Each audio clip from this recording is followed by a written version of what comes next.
Chocholone Hotia Nalaine Morin Ushia. I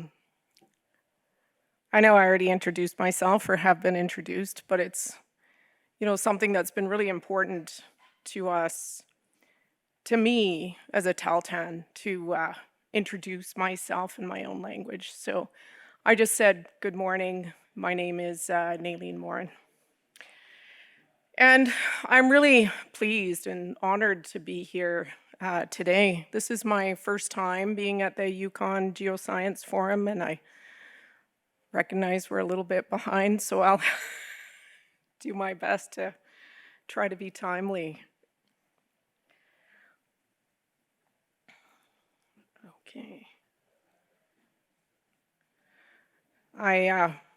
As all corporate presentations go, we typically put in our forward statements. People know what these are, and then we go by them. Right. So what I was hoping to do with folks today is to provide a little bit of an overview of what my career has been like to get here to where I am. Again, currently I hold the role of Vice President of Sustainability for Skeena Resources. But, prior to that, I started out, as a young engineer working in Flin Flon, Manitoba as an EIT. But, coming into the industry with a background in engineering and being a member of the Tahltan Nation, what always drove me was looking at opportunities to do things a different way. And for those that I've had the pleasure of working with over the years, I would say that, they know from the work that they've done with me that that certainly has been a driving value for me and continues to be today. So this presentation that I'm going to provide to you is something new. So I hope, it resonates well with folks. Typically when we come to these conferences, it's really, you're getting a technical, presentation or one very specific to, engagement, aspects of reconciliation. And we've all heard quite a bit about that. What I'm not going to do today is spend a bunch of time focusing on, the very, the technical aspects of reconciliation, UN DRIP, because we're living that. We're living that. What I want to provide to folks is kind of a different look, right? So in doing that, I'd like to focus on a bit of reflection, provide some examples of the work that we're doing today with Skeena Resources, some Indigenous knowledge tools that we are incorporating into our work, and then looking at what we'll be doing moving forward.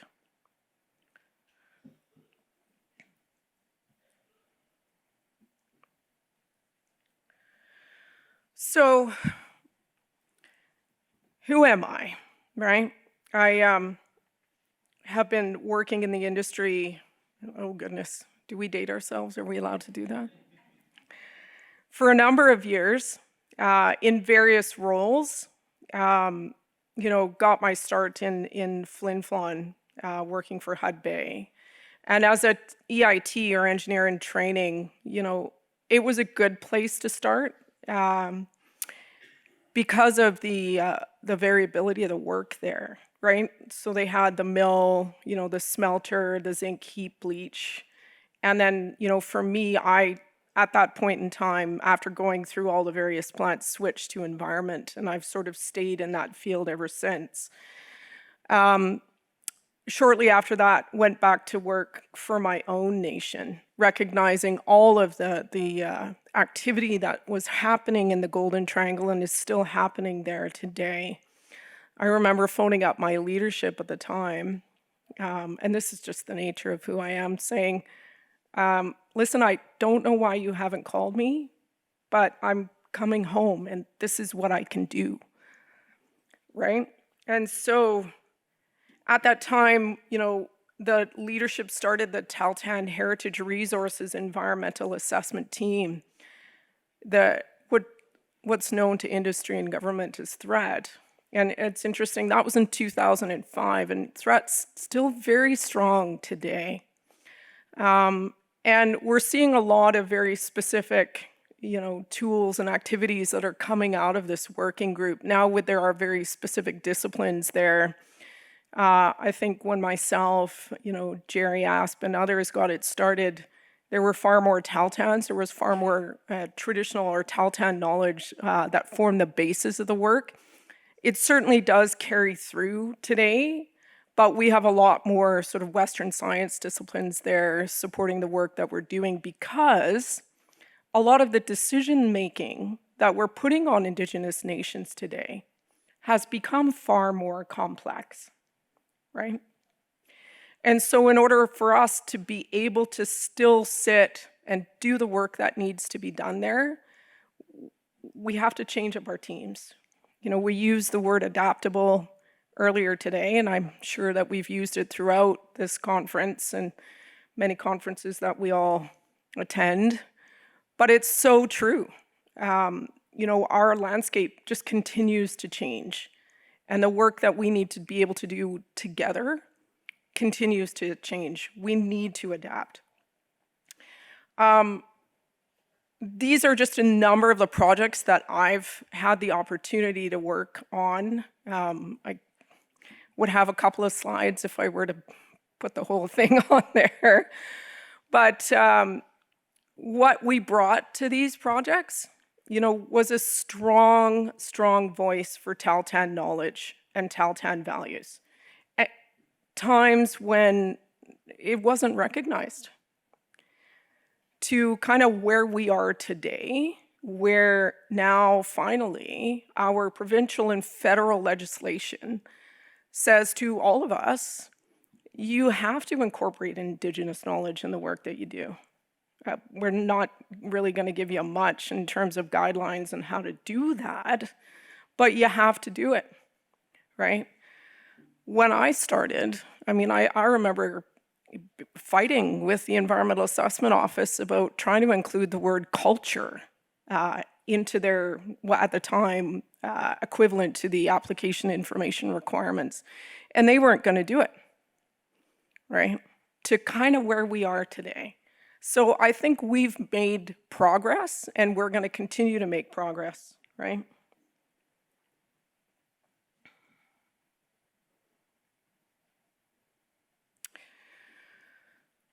So here's the part on reflection. In doing this work, everybody looks at the landscape differently. From, Indigenous person to potential prospector, developer, the land holds different meaning. And, as our role, as Indigenous people continues to change and evolve to, 15 years ago where, we were barely talked to when things were happening on our lands, to, well, you have to consult, you have to inform, to consent. Here we are, right? Where there's recognition of Indigenous governments and consent.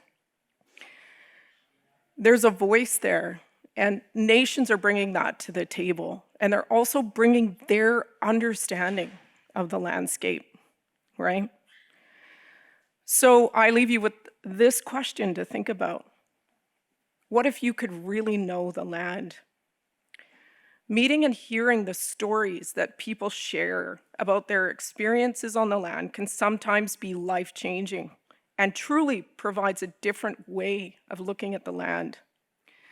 One from that of specific resources and values, to one that highlights or demonstrates terms like inclusivity, holistic, relationship, bond, just to name a few.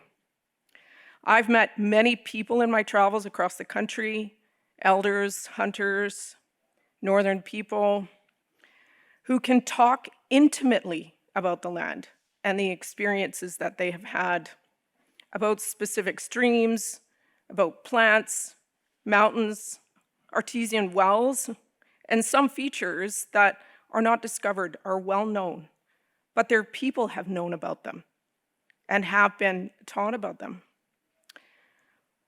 When these experiences are lived experiences, sometimes passed down through generations, they become part of who you are. They hold significant value and should be treated as such.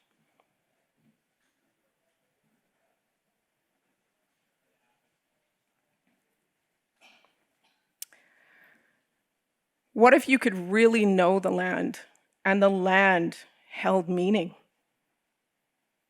I have learned through my own experiences, through my Tahltan relationships, the importance of Tahltan territory for Tahltan people.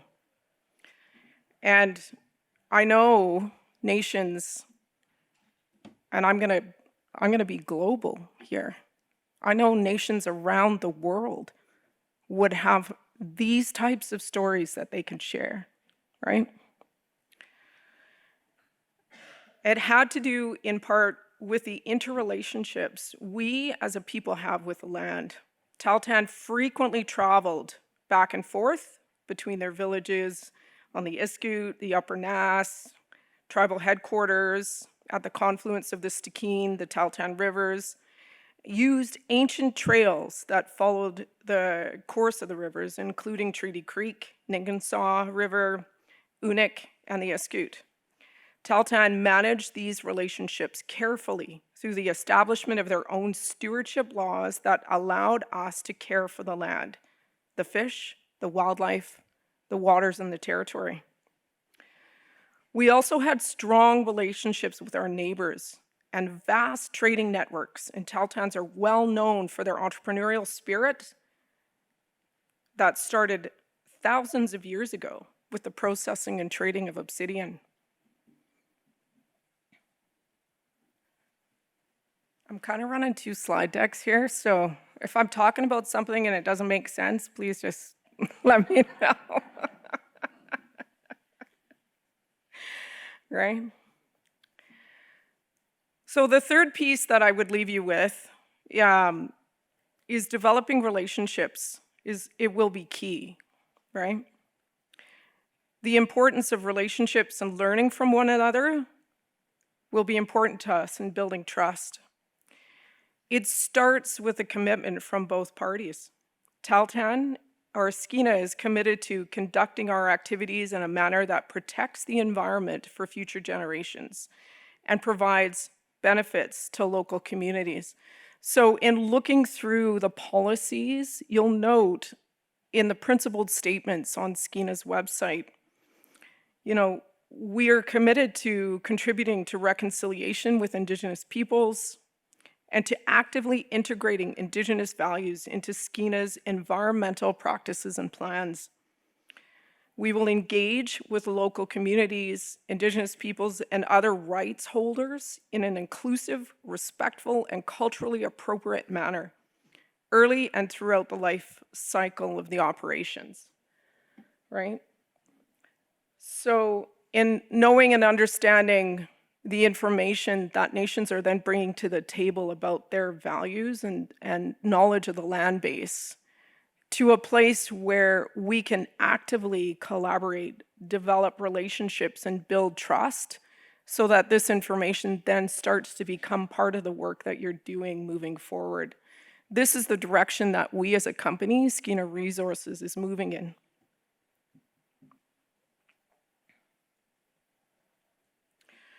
So the project, our flagship project, is the Eskay Creek Revitalization Project, located within Tahltan territory. And at this point, I just want to change the focus somewhat to start talking a little bit about some of the tools that we've been putting in place on this project. So earlier this morning, I spoke about the consent agreement that Tahltan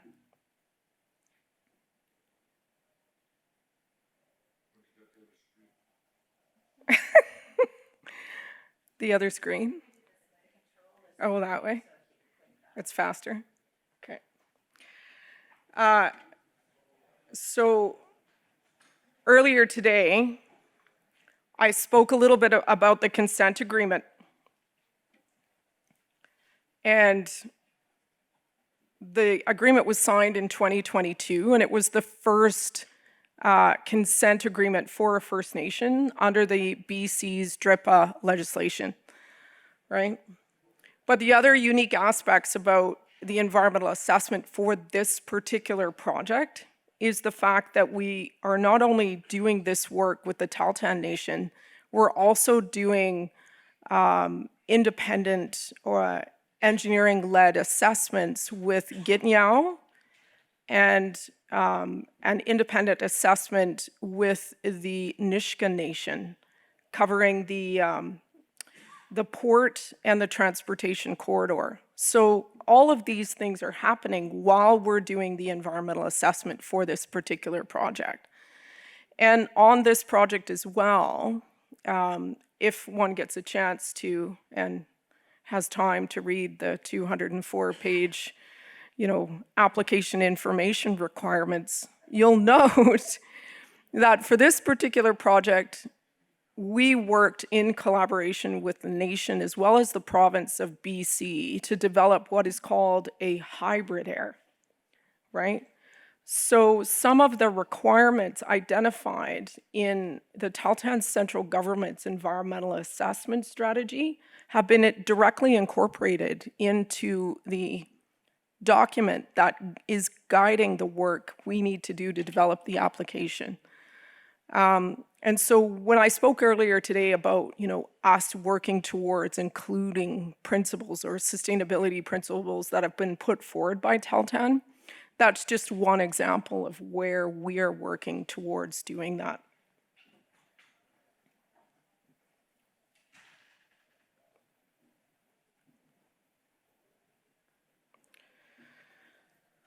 So, if I may, from a corporate perspective, the EA strategy or Tahltan strategy has three very key components to it, three very key tools that we are utilizing in the development of our application and working in collaboration with the central government. That is the sustainability principles, the risk assessment criteria, and the area of influence. So for those who are familiar with environmental assessments, typically we identify what's called a local and regional study area. And we collect information within these study areas when we're doing our effects assessment work. Well, the Tahltan central government has layered on yet an additional requirement, but it's based on our understanding, our knowledge and values of that landscape, right? And that area of influence, area of interest that's been identified by Tahltan will form the basis of the work that needs to be done for their own risk assessment process. So the risk assessment criteria that they've developed will then be applied for that specific area. And the Eskay Creek project falls within that. The sustainability principles vary across the board and cover things like fish, wildlife, people, Tahltan governance, right? And they're meant to guide us in the work that we're doing as we put this application together. The risk assessment criteria will let us know if we've done it right? If we've been able to achieve what's been provided to us as guidance around this application. So when we look at, what's more of a conventional approach to environmental assessment, a lot of these particular tools developed by Indigenous nations are not included in that. We often hear about very specific or some specific values that can be brought forward by nations and included as valued components in the process. There are nations today now that are writing their own impact assessment framework which is similar to the risk assessment framework that's been done here for Tahltan. And also inclusion in the various working groups that are taking place throughout. So this is some of the stuff that we are doing with Skeena and specifically on the Eskay Creek project. But going back to the beginning of the presentation, when we were thoughtfully reflecting on a different way to look at the land, an Indigenous way to look at the land,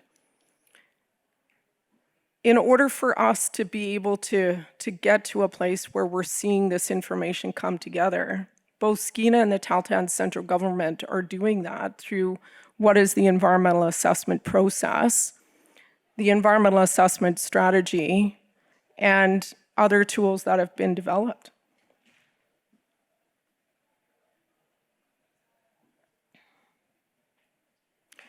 Another specific tool that I would identify for folks that people could be familiar with is, the creation of a traditional knowledge study, or for us, for Tahltan, it's a land use and occupancy study. This really begins to form the basis of information that gets included into the environmental assessment application that we are looking to develop.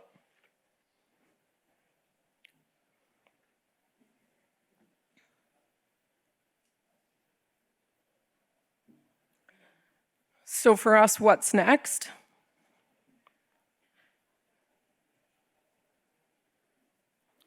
Well, we're going to continue developing opportunities, of course, to collaborate and participate.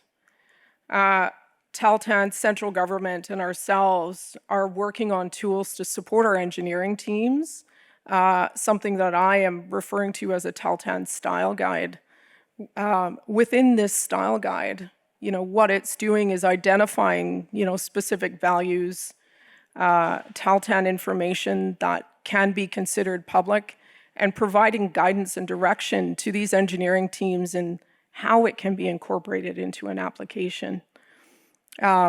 We can't always be present in the room in every engineering discussion that's going on, but if we can provide, suitable guidelines or tools that allows our voice and our presence to be there, that's the direction that we would like to move in. I add the point on Tahltan community workshops just for folks to be thinking about different ways in which they can get together with community. I know we often use the word engage. I'm so happy we stopped using the word consult as much as we used to.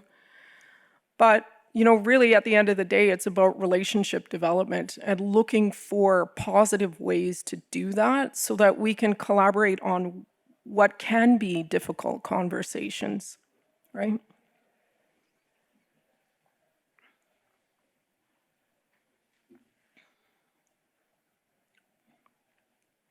I love showing pictures of Tahltan territory because it's quite beautiful there. For Tahltan people, our relationship with the land is continuous. We will always have a responsibility to steward our lands for future generations. So to really truly know and understand the importance of these relationships, you have to get to know the people and establish trust, which goes far beyond what is often described to you as consultation or engagement requirements to meet.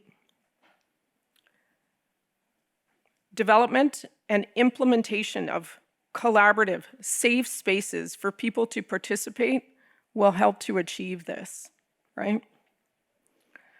And there are other ways in which we can all come together to share our knowledge. Community working groups, community workshops. These are just a few options. I did not grow up in my territory. I am not one of those special few who can say that they have walked the land, hunted their first moose, caught their first fish, or have been to the special places in the territory that only few know about. But I can say that my family spent summers there, and as a child, catching and preparing fish for the winter, picking blueberries, Oh, how our Tahltans love blueberries, right? We'll travel north, you know, in the late summer to do, I still go home. I live in Smithers. I still travel north to pick blueberries in the summer. Every year, I learn more about the land from my people who live there. And early in my career, I knew my responsibility was to work in Tahltan territory. Throughout my career, I strive to be a change agent. I advocate for change in process, inclusivity, collaboration, because I strongly believe that we can be better together. And we'll need this to face the tough challenges coming up, like climate change. So, thanks for coming to hear, just a little bit of my story. And I know it's a bit of a new approach to looking at things for sure. And I promise I will work out the technical challenges in the future. Madhu.